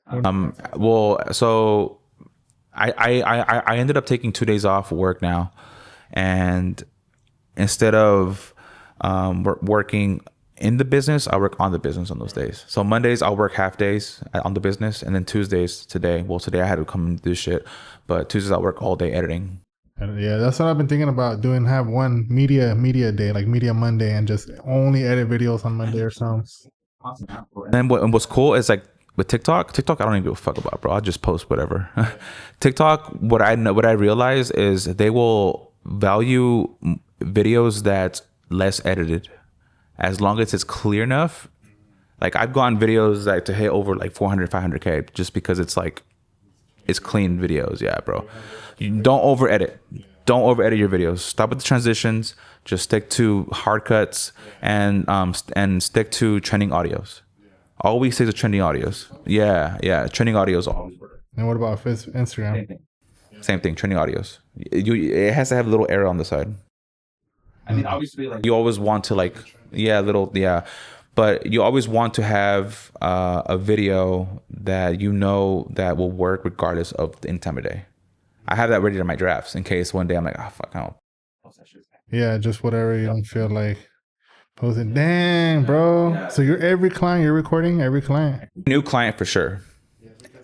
Yeah, every new client for sure, because a new client, I have the theory that they might not come back. Right. So I have to get a video out of that. But non-negotiable. How do you go about asking them? I just do it. It's cool with that video. I feel like at this point, when new clients come to me, they know. You're gonna just do it, yeah. What about your old clients? Are you redoing your old clients? So with older clients, with them, I'll practice scripts with them. I'll practice scripts with them, or I'll practice a new angle that I want to do, or a new or something. Or if I see something, I'll record it. That's cool. So it's not older clients. I'm not really tripping about, but for sure, new clients, or like they've been coming to me for only like maybe 6 months, they're getting a video every single time. Every single time, just because I don't know if they're gonna come back to me. Especially if they booked you through online, like if they're driving 2 hours plus for you. Like I still have clients that come. I think the most I've had someone drive to me was from LA. Damn. LA, bro. Yeah, fucking yeah. From here, like 4 hours, 6 hours. Yeah, that's a long drive. Like, bro, I've been watching you for a minute now. I'm going to the Bay, or I'm gonna go visit family, but I waited for you. You know, that's the thing too. A lot of people don't think that people would make that drive. No, dude. People are down, bro. People are down. Like hair is everything to people, especially nowadays, bro. People is like, you just gotta find those people, bro. Honestly, like you really have to find those people and trust that that the work is working for you. Like it was one of the things that my mentor taught me is let the work for you. Like I literally have to stop going so much on fucking social media, checking my metrics all the time. Right. That's so addicting, bro. That's just yeah. Especially when you get a viral video, you used to refresh it. And it's just like constantly blowing up. Yeah, it's fucking nuts. It feels really good. Yeah. It feels really good. And the second you don't have that, you kind of like attach their value to it. And it's like, bro, you shouldn't attach your value to metrics. Like you shouldn't do that. Nah, and it's just numbers, bro. I mean, it doesn't dictate your value. You know, you're still a person. It just confirms that your videos are doing, that you're doing good. Your videos are doing good. It really does put it into perspective, you know. But I mean, for you, I definitely feel like you lean into something you know that works. 70. I haven't really attacked so much. Like lately, my last videos have been doing so good, but I got so much going on, bro, and I feel like I need the editing was killing me right now. Like I still find somebody from overseas. Yeah, I'm gonna have to, bro. I'm gonna have to. I pay $500 for 30 videos.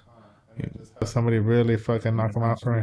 You can have the editor re-edit them and tell them like, look, can you just change, or you can do it yourself. Like, oh, I'm gonna try my best to edit the same way. It's so easy that way because you're buying your time back essentially, and time is everything, bro. You know, 100 videos in the chamber, bro. That's 100 videos that I know that will give me some traction, and it's 100 videos that no one has seen before. And you should be posting 2 times a day, bro. So I'll post my carousel and then I'll post a podcast, because right now I'm trying to I'm doing the whole podcasting right now. I'm in that rhythm in the season of podcasting right now, and I really want. Yeah, you do longer content, longer form. Yeah. I can't bullshit you for an hour. There's no way. There's no way. Like at this point, you know me now as like you know me as Paco now, not just Paco anymore. I can't bullshit you for 2 hours. You can't fake a good conversation. It's hard. Yeah. It's hard. It's like imagine if I was just following the script here, bro. It'd be so robotic and so boring. Like exactly. No, they're definitely figuring out like what. I mean, this is another outlet too. You already have the reach, so it's really just having that now. Pulling people in, you know. And the thing about funneling is like the more narrow it gets to the bottom, it's only gonna be like out of the 10 people that you funnel in, only like maybe 5 of them are gonna take the next step, which is subscribing to the YouTube channel. Because I think YouTube is the thing of the future, bro. I believe it or not, bro. I'm onto something, and you're gonna start seeing barbers do this shit. You're gonna start seeing it. I'm telling you right now. Yeah, there's a long form content because that's what's next, bro. And then after this, you gotta go live. Going live. You know? I thought about doing live podcasts, like I'll film solo ones and have the phone right there and just. Hard because it's like you have to really make sure that it's still entertaining. Like That- live. You have to be very careful you don't say the wrong things because cancel culture is real. Unfortunately. Even that too, when you're talking about like that you record every client because you don't know if you're gonna see them. It reminds me of that client that I was talking about, which is and who's doing lives, which is Aiden Russ. That's right. Oh yeah. So you were cutting him before. That's crazy. Hey, Barber fam, I really hope you're enjoying this conversation as much as I am. But real quick, if you're a barber struggling to get new clientele online or struggling to shoot content, the whole thing just feels like guesswork to you. There's literally no need to guess anymore. I built my own school platform where I show you exactly how to shoot content, what angles work, and how to study other people's content.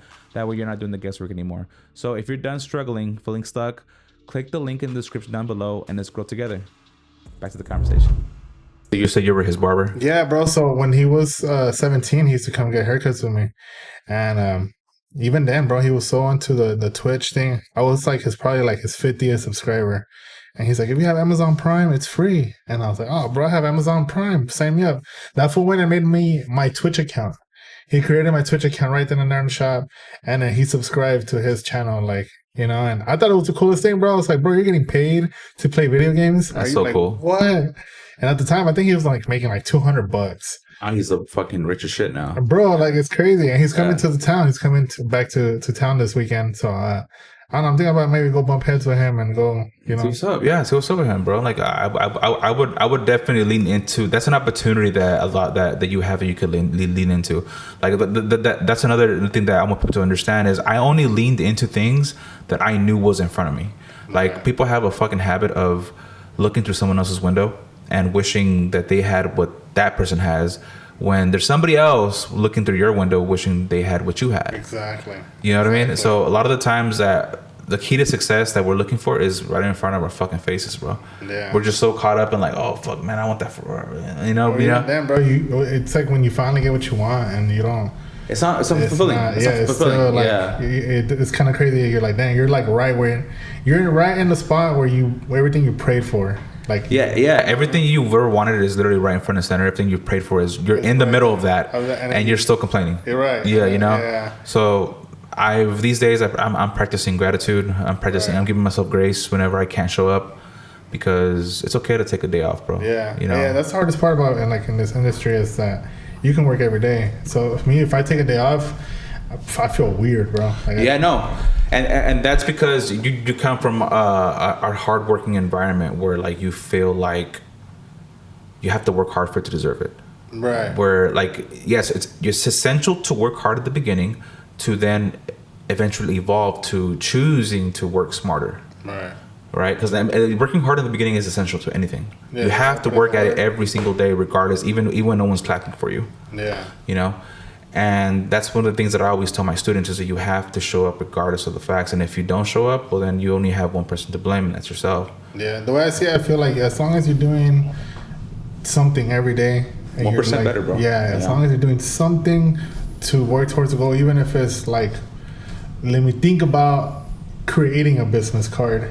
And maybe you haven't got it on paper, but it's like, hey, how is this business card going to look? Yeah. And then, you know, and maybe the next day, let's look for someone who could create the design. And that's gonna take a while. And so it's like as long as you're working towards your goal, you should be fine. Yeah, and I mean that's all you can do. You know, and you really have to create something that you're proud of, and not work so hard on getting clout, because even getting clout, bro, is like it's not what people think it is. Yeah, it's I feel like everyone's getting caught up in the numbers and shit. And even that, bro, like what's the point of having clout and you're not really like doing what you're saying you're doing? Yeah, that's another reason why I wanted to have the podcast, because I want people to understand, look, I'm actually doing this shit. Like, I'm not just saying things to piss people off. Like, if you get mad at what I'm saying, then that says more about you than it does me. Yeah. You know, I'm really just trying to give people a way and understand, like I'm from a small town, but I'm having people from the Bay Area coming by for me, or from Fresno, or for XYZ. Yeah, it's working, bro. The content's working. You know, the concept is working. Like, let the work for you. Like I'm never gonna forget that. When I got told that, I'm never gonna forget that. Because you constantly get caught up like, oh, is it gonna work? Is it no? Let it work. Yeah. Let it simmer. Let it marinate. Yeah. You just don't know who's watching. Exactly. You really don't know who's watching. You know how it is, bro. When you find good content, and you dabble into their page, and then now you're just swiping at all their content. You probably consume like 10 pieces of their content, and now you're it's like a channel, bro. It's just your TV channel, and just you kind of. That's the thing of the future, bro. Honestly, you know. But I really. I'm really big on actually, like, what's it called? I literally went blank. But at the end of the day, bro, like, you really have to look in the mirror and actually look at yourself and what you are, and pick your own flaws. And if you don't like it, well, then you can change that. At the end of the day, no one's gonna do it for you, you know. But dude, this was a 2-hour podcast almost. Yeah. Fucking crazy. The goal is 25 minutes, but my thing is, like, if I keep it going, cool. Yeah, you can always chop it down. Yeah, I'm gonna just upload it raw, bro. I want people to see the real us, bro. So, but yeah, if you ever doubted yourself and you're in that current season, and just know that you could turn into something bigger. Like, Javi's story is a testament to that. And don't have self-doubt. Yeah, I mean, if you do it anyways. Yeah, it's gonna work out. It's gonna work out. You know, like, it's not about doing less. It's about being intentional in what you do. Like, setting up the shots, and, you know, how I was saying, I record every single new client. Like, that's me being intentional. Yeah. You know, whether you're behind the chair or behind the bar, your story still matters. You are somebody already. Everyone is trying to become somebody in this day and age, when they forget that they are someone already. Yeah. You know, but I really want you guys to tag us and literally, like, leave a comment down below what stood out to you the most. We would definitely love to talk to you guys. Honestly, tag us and drop a review, because, again, remember, like, you're not stuck. You're built for more. You know. That's right. Built for more, bro. So part 2 is coming up, right? Yeah, bro. I'll show you guys when I'm all done with the shop, and when I'm start getting my content in the game up too. I'm gonna use give me some pointers, bro. Yeah, I got you, bro. Yeah. I got you. We can definitely chop it up, you know. But I am your host, and I'll see you guys in the next one. Peace. That was dope, bro. Yeah, bro. You're fucking killing it, man. The content's where it's gonna be at, bro. Long content. I was watching this